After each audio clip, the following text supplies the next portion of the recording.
할렐루야.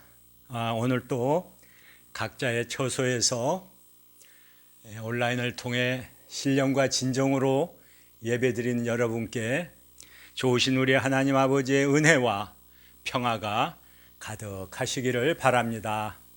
온라인으로 함께 예배드리는 바로 그곳에 성령께서 임재하여 주시고 예배드리는 장소와 가정마다 또한 심령마다 하나님의 은혜가 풍성히 차고 넘치게 되시기를 간절히 축원합니다.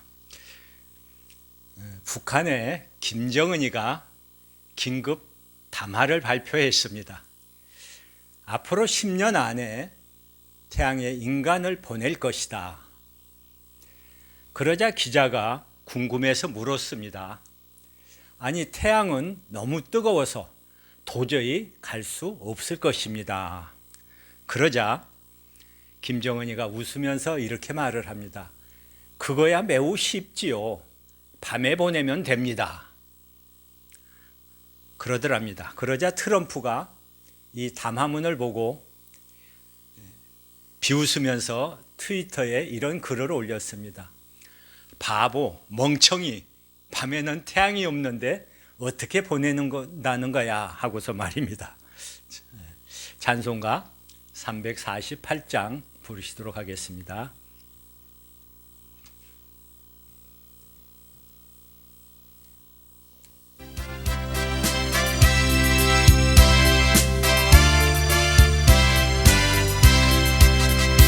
악인들과 싸울지라 죄악고슨 형제여 담대하게 싸울지라 저기 악한 적병과 실팡날과 멸망의 난리가 선그 눈앞에 돌아오리라. 영광 영광 할렐루야. 영광 영광 할렐루야. 영광 영광 할렐루야. 곧 승리하리라. 마귀들과 싸울지라 죄악벗은 형제여 고함치는 무리들은 흉한 마귀 아닌가. 무섭고도 더러운데 모두 떨쳐버리고 주 예수 붙들라. 영광 영광 할렐루야. 영광 영광 할렐루야. 영광 영광 할렐루야. 곧 승리하리라. 마귀들과 싸울지라 죄악벗은 형제여 구주 예수 그리스도 심판을 벌리고 너를 도와주시려고 서서 기다리시니 너서 나오라. 영광 영광 할렐루야. 영광 영광 할렐루야. 영광 영광 할렐루야. 곧 승리하리라. 찬송가 369장 한 장 더 부르시겠습니다. 찬송가 369장입니다.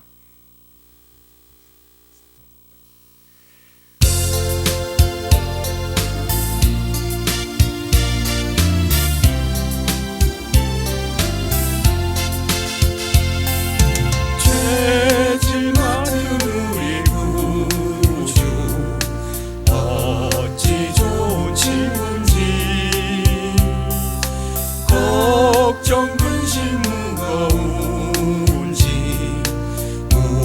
우리 주께 맡기세. 주께 고함 없는 고로 복을 받지 못하네. 사람들이 어찌하여 나를 줄을 모를까. 시험 걱정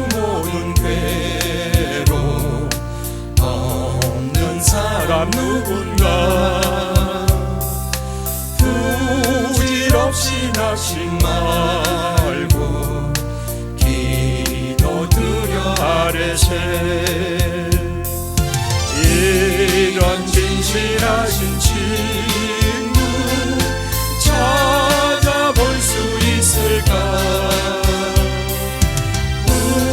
우리 약함하시오니 어찌 아니하를까 근심 걱정 무거운지 아니 진짜 누군가 피단처는 우리 예수 주께 기도드리세 세상 친구 멸시하고 너를 조롱하여도 예수 품에 안기어서 참된 위로 받겠네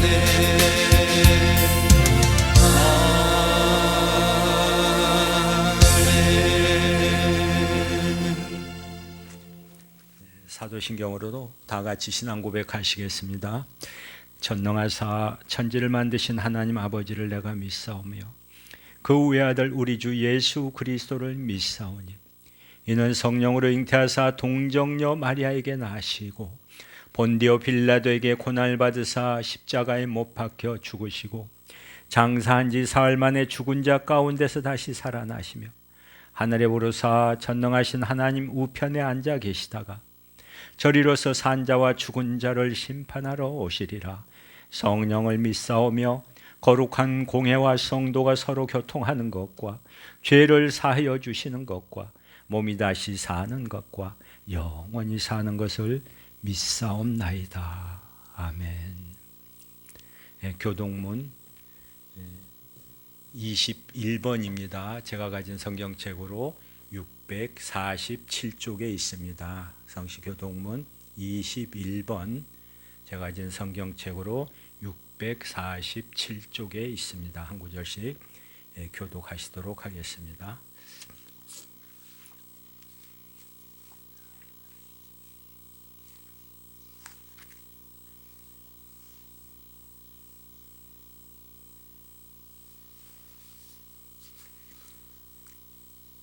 교동문 21번입니다. 제가 가진 성경책으로 647쪽입니다.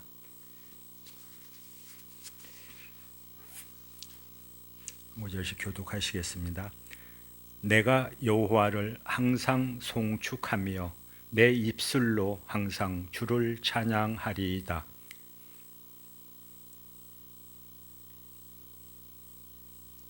나와 함께 여호와를 강대하시다 하며 함께 그의 이름을 높이세.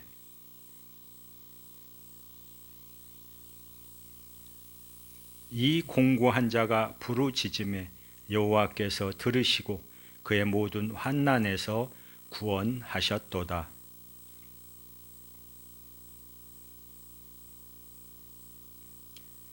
너희는 여호와의 선하심을 맛보아 알지어다.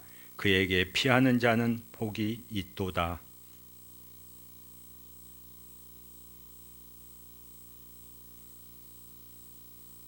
다 같이 젊은 사자는 궁핍하여 줄일지라도 여호와를 찾는 자는 모든 좋은 것에 부족함이 없으리로다.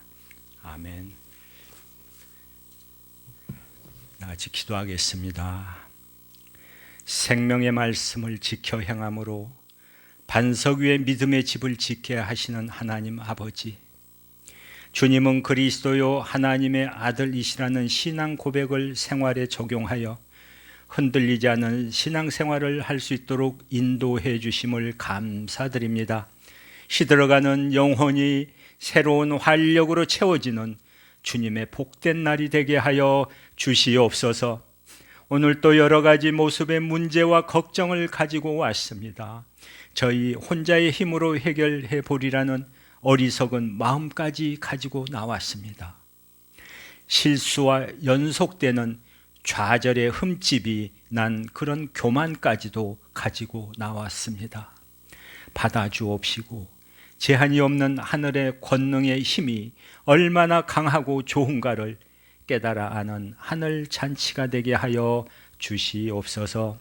오늘도 세상과 재물이 줄 수 없는 충만한 하늘 양식과 힘을 공급받고 싶어 주님 앞에 나왔습니다. 문제 해결의 구체적인 말씀을 사모하는 마음을 가지고 왔습니다. 저희 힘으로는 감당할 수 없는 자녀의 문제, 진학의 문제, 질병의 문제, 사업의 문제, 미래에 대한 불확실한 문제까지 들고 이 자리에 나왔습니다. 교회의 여러 기관들을 축복하여 주시고 계획을 세웠던 그 정성과 각오가 식지 않게 능력으로 감싸 주시옵소서. 병으로 인하여 고생하는 성도가 끝끝내 좌절하지 아니하고 말씀을 듣고 치유되는 감동을 허락하여 주옵소서. 오직 하나님만이 저희의 피난처이요 안식처요 쉼터임을 고백하오니 근심하고 수고하는 자가 이 도리를 깨달아 하는 감격이 오늘 예배에 넘치게 하여 주시옵소서. 예수님의 이름으로 기도드리옵나이다. 아멘.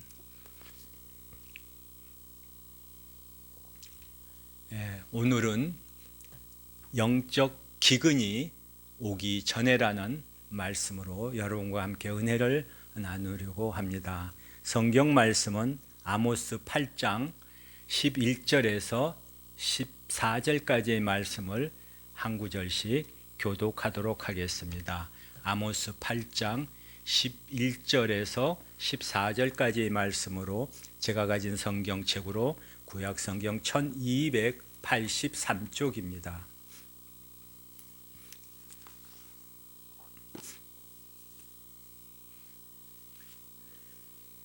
구약 성경 1283쪽 아모스 8장 11절에서 14절까지의 말씀입니다.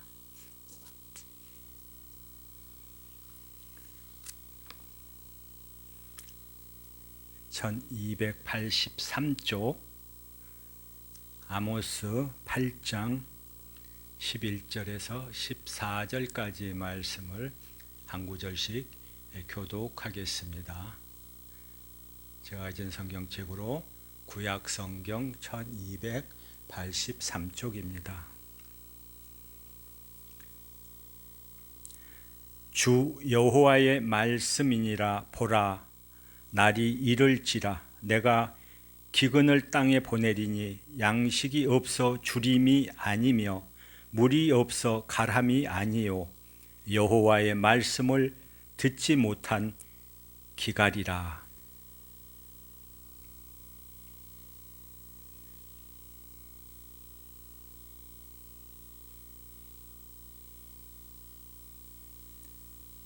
그날의 아름다운 처녀와 젊은 남자가 다 갈하여 쓰러지리라.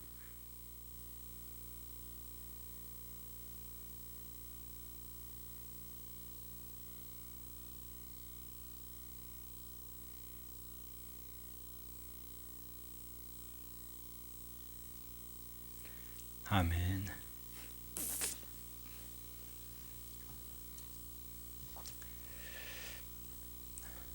어느 날 애굽의 왕 바로가 꿈을 꾸게 되었습니다. 바로가 나일 강가에서 서 있는데 아름답고 살찐 7 암소가 강가에서 올라와 갈대밭에 뜯어먹고 그 뒤에 또 흉하고 파리한 다른 7 암소가 나일 강가에서 올라와서 그 소와 함께 나일 강가에 서 있더니 그 흉하고 파리한 소가 그 아름답고 살진 7소를 먹어 버렸습니다. 바로가 꿈에서 곧 깨었다가 다시 잠이 들며 또 다른 꿈을 꾸었습니다. 이번에는 한 줄기에 무성하고 충실한 7 이삭이 나오고 그 후에 또 가늘고 동풍에 마른 7 이상이 나오더니 그 가는 7 이삭이 무성하고 충실한 7 이상을 삼키는 꿈이었습니다.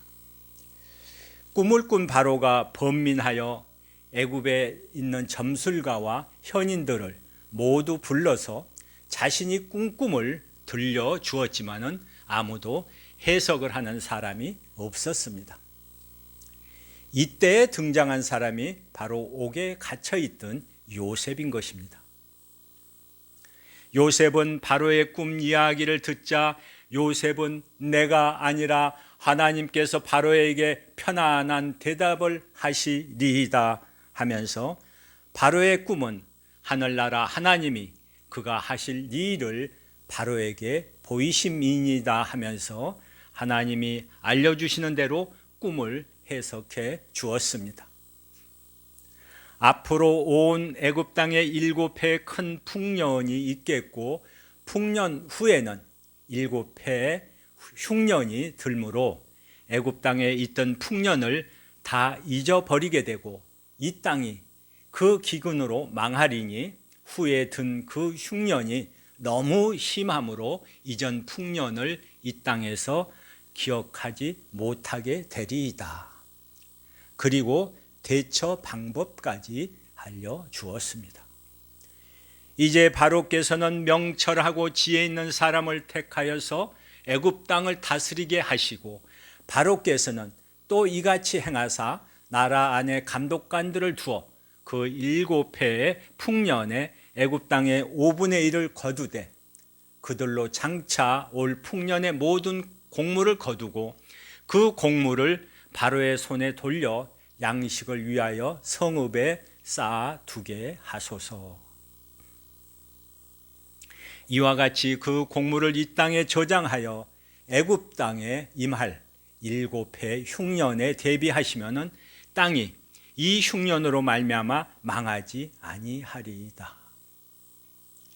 요셉의 말을 들은 바로는 신하들에게 이와 같이 하나님의 영에 감동된 사람을 우리가 어찌 찾을 수 있으리요 하고 나이 30에 불과한 외국인 소년을 애굽 온 땅의 총리가 되게 하고 바로가 그에게 애굽 전국을 총리로 다스리게 하였습니다.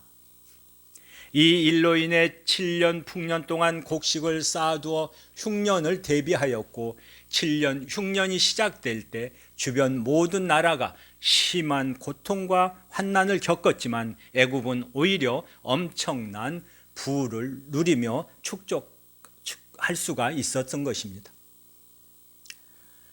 우리의 인생길에는 풍년만 오는 것이 아니라 흉년도 같이 따라옵니다. 솔직히 우리가 지난해 코로나19로 인해서 엄청난 기근을 겪었습니다.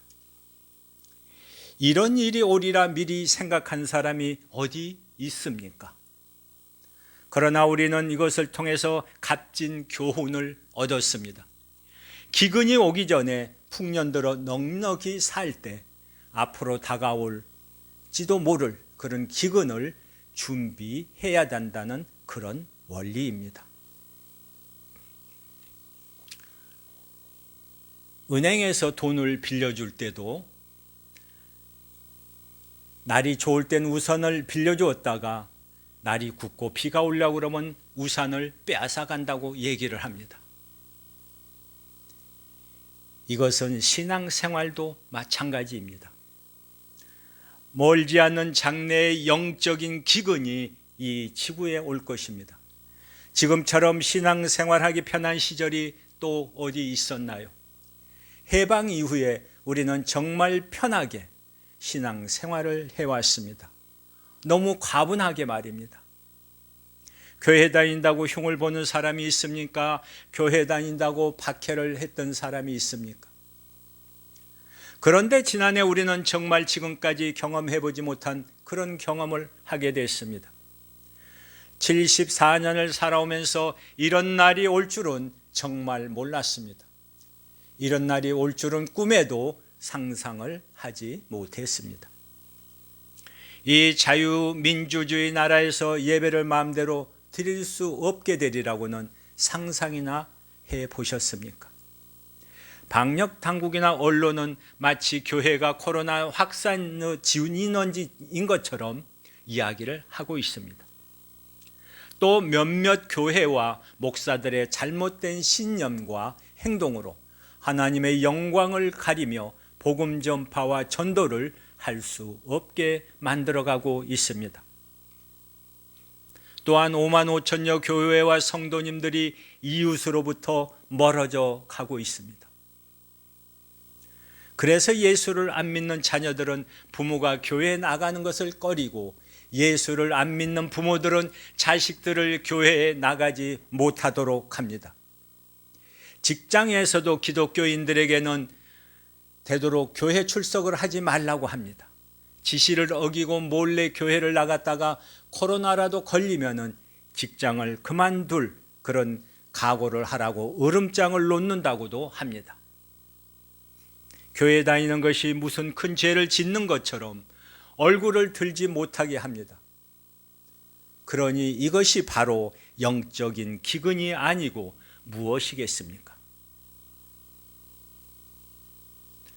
또한 사람들이 점점 하나님의 말씀을 외면합니다. 바울 사도는 성령의 가르침을 받아 제자인 디모데에게 이렇게 편지를 썼습니다. 때가 이르리니 사람이 바른 교훈을 받지 아니하며 귀가 가려워서 자기의 사욕을 따를 그런 스승을 많이 두고, 또 그 귀를 진리에서 돌이켜 허탄한 이야기를 따르리라. 사람들은 점점 귀를 가리고 귀를 진리에서 돌이키게 되는 것입니다. 사람들은 점점 바른 교훈을 받지 않으려고 할 것입니다. 좋은 약보다는 달콤한 사탕을 좋아할 것입니다. 귀를 가리고 사욕을 따를 스승을 많이 두게 될 것입니다. 그들은 헛된 망상에 빠져서 살면서 그 망상을 채워줄 그런 스승을 찾게 될 것입니다. 그저 축복이나 빌어주고 듣기 좋은 말만 해주는 스승을 원하게 될 것입니다. 인기 있는 유명 목사가 있는 교회는 연일 교회가 차고 넘치지만은, 고지식하게 하나님 말씀만 전하는 목사가 있는 교회는 점점 사람이 줄어들 것입니다. 그뿐만이 아니라 진리보다는 허탄한 이야기를 좋아하게 될 것입니다. 극장은 연일 10,000원이지만은 교회당은 점점 쓸쓸해질 것입니다. 설교 시간에는 졸지만 코미디 프로그램을 보면서는 졸지 않을 것입니다. 하나님의 말씀은 30분만 지나도 안절부절하지만 영화를 보면서는 2시간도 짧다고 할 것입니다.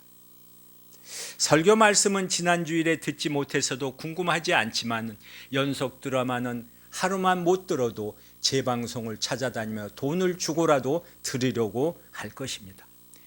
이것이 바로 영적 기근인 것입니다. 하나님은 말씀하셨습니다. 보라, 날이 이를지라 내가 기근을 땅에 보내리니 양식이 없어 주림이 아니며 물이 없어 가람도 아니요. 여호와의 말씀을 듣지 못한 기갈이라.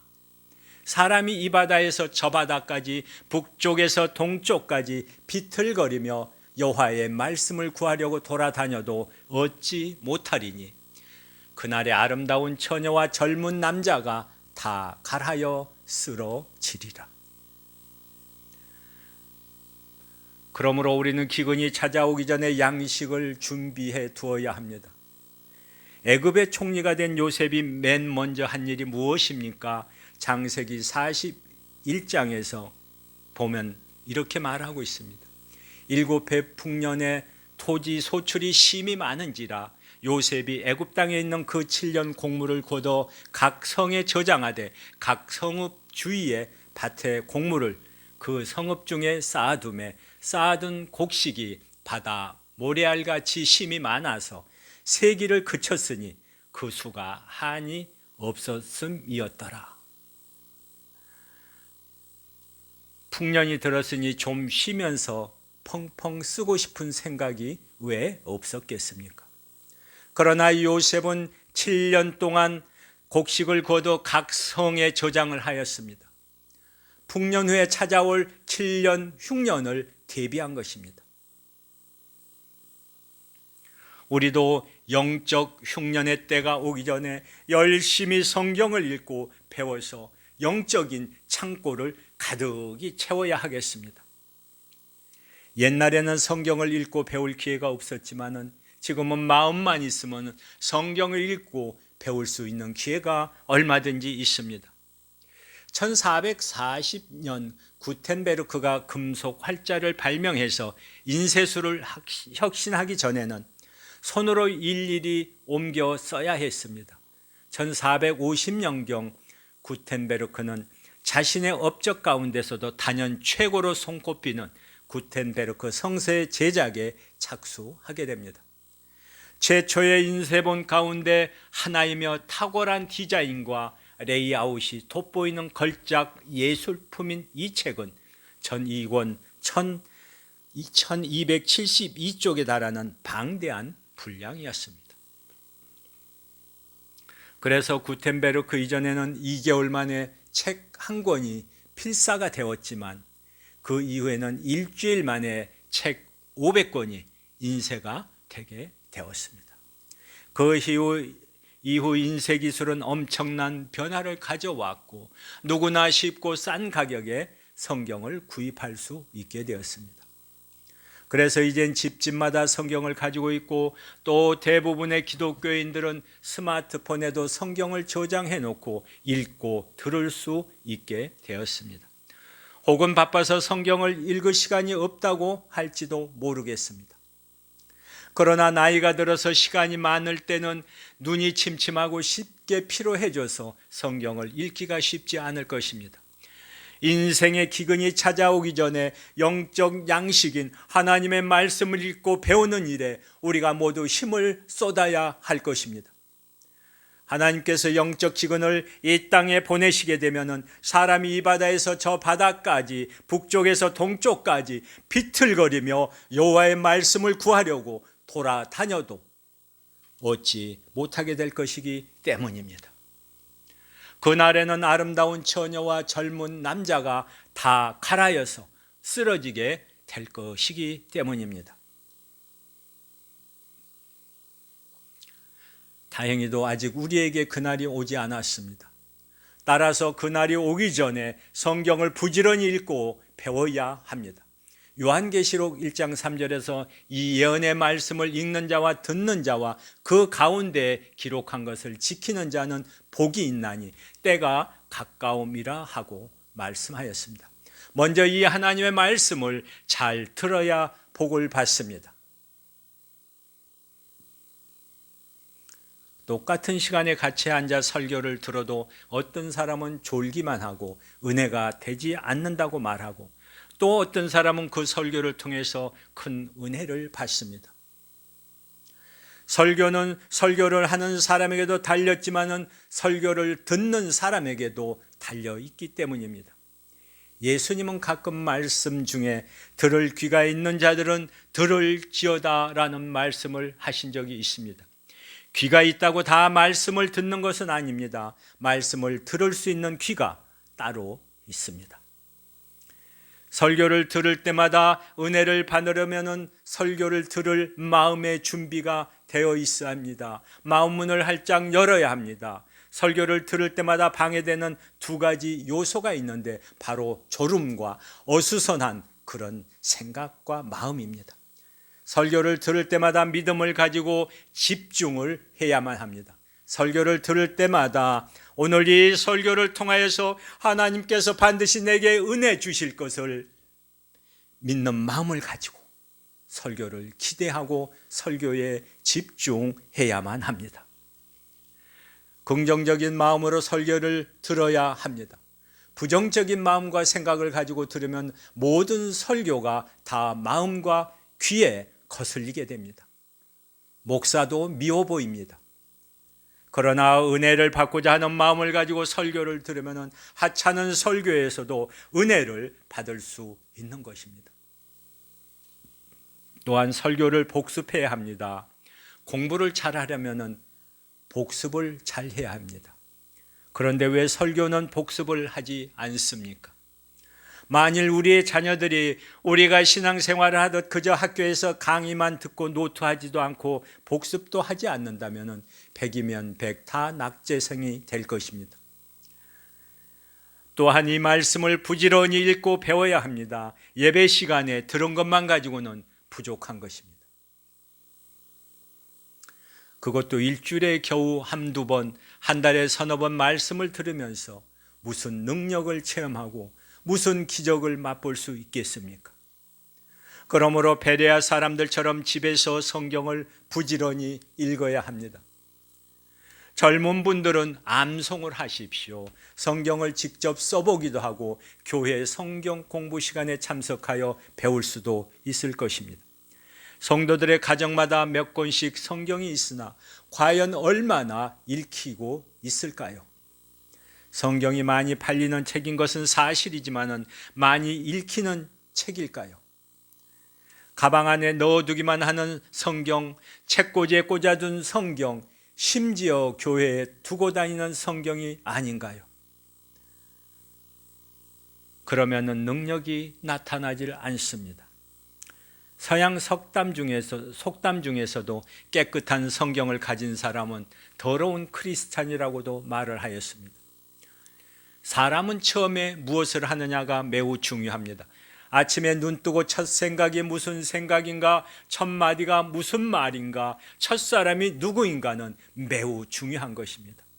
아침에 눈을 뜨자마자 성경을 찾는 사람과 눈을 뜨자마자 신문을 펼치는 사람과의 삶의 자세가, 삶의 의미가 크게 다릅니다.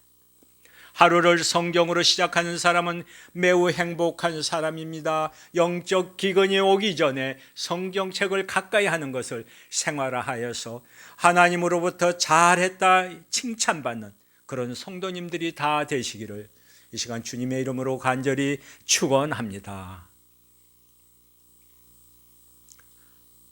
복음성가 주님여 이 손을 부르면서 헌금하는 시간을 갖도록 하겠습니다.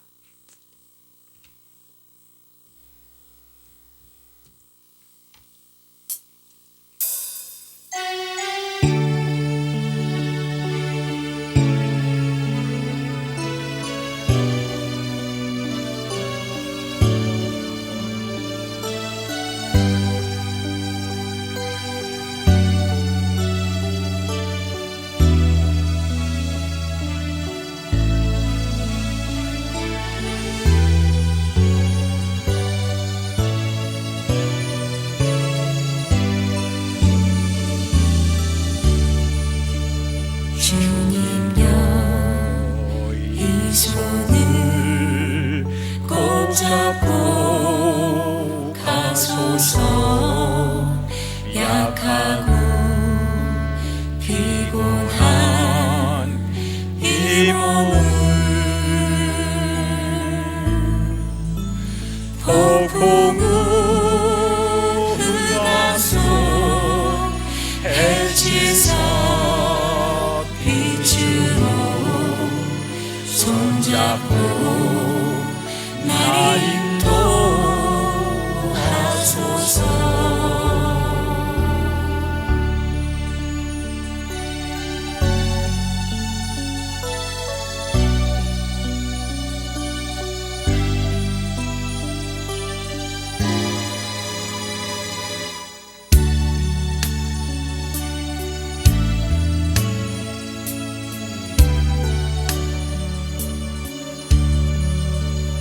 인생이 힘들고 고난이 겹칠 때 주님여 날 도와 주소서.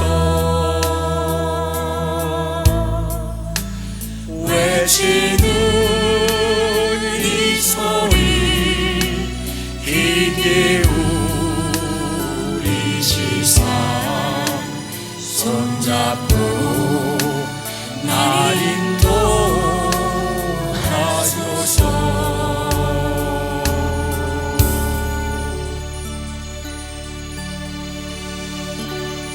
기도하겠습니다. 사랑과 자비가 많으신 하나님 아버지, 1월달에 생신을 맞이하는 하나님의 자녀들을 축복하여 주시고 영광을 받아 주시옵소서. 이 땅에 보내주신 하나님께 감사의 기도를 드리오니 받으시고 축복하여 주시옵소서. 오늘은 귀한 주님의 자녀들이 세상에 태어난 날을 축하하고자 기도드립니다. 우리의 일거수일투족을 인도하시는 하나님 아버지, 귀한 자녀들의 일생을 주님께서 사랑과 평안으로 인도하여 주시옵소서. 마음에 소망하는 것들을 이루어 주시고 기도에 응답받는 삶을 살게 하여 주시옵소서. 사랑의 하나님 아버지, 언제 어디서나 필요한 사람들이 되게 하여 주시고 하나님께 쓰임받게 하여 주시옵소서. 자녀들의 믿음이 강하고 담대하고 신앙이 날로 굳세져서 믿음의 본이 되는 삶을 살게 하여 주시옵소서. 항상 건강을 주시고 주님 중심, 교회 중심, 가정 중심, 믿음 중심의 삶을 살도록 인도하여 주시옵소서. 오늘까지 인도하신 하나님 아버지, 앞으로의 삶도 사랑으로 축복으로 인도하여 주시기를 원합니다. 생일을 맞이한 자녀들의 가족도 축복하여 주시옵소서. 주님을 사랑합니다. 우리 주 예수 그리스도의 이름으로 기도드리옵나이다. 아멘. 복음성가 1446번 부르시면서 오늘 예배에 참여하신 여러분 모두를 환영하며 축복합니다. 우리 다 같이 인사합니다. 주 예수를 믿는 믿음으로 이 한 주간도 승리합시다.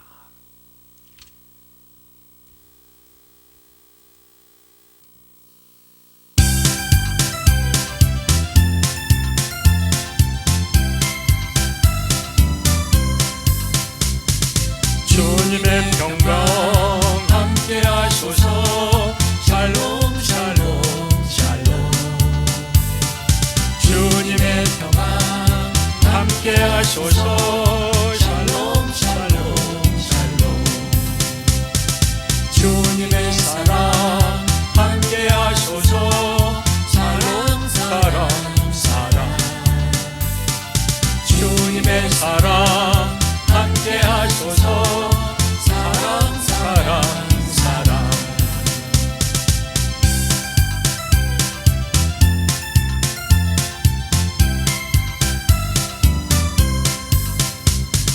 주님의 능력 함께 하소서. 능력 능력 능력.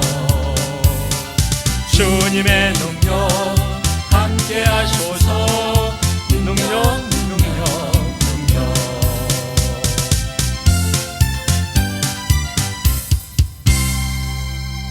축도로 예배를 마치도록 하겠습니다. 지금은 우리를 의롭게 만드신 예수 그리스도의 은혜와 자녀로 삼아주시고 생명과 능력을 주시는 하나님 아버지의 사랑하심과 영적인 삶으로 성화시켜 주시는 성령의 역사하심이 하나님께 예배하고 선택하신 자들에게 함께하여 주시는 은혜를 믿고 담대하게 살아가기로 작정하는 백성들 위해, 저들의 가정과 자녀들과 사업장 위에, 그리고 교회 위에 영원토록 함께 계시옵기를 축원하옵나이다. 아멘.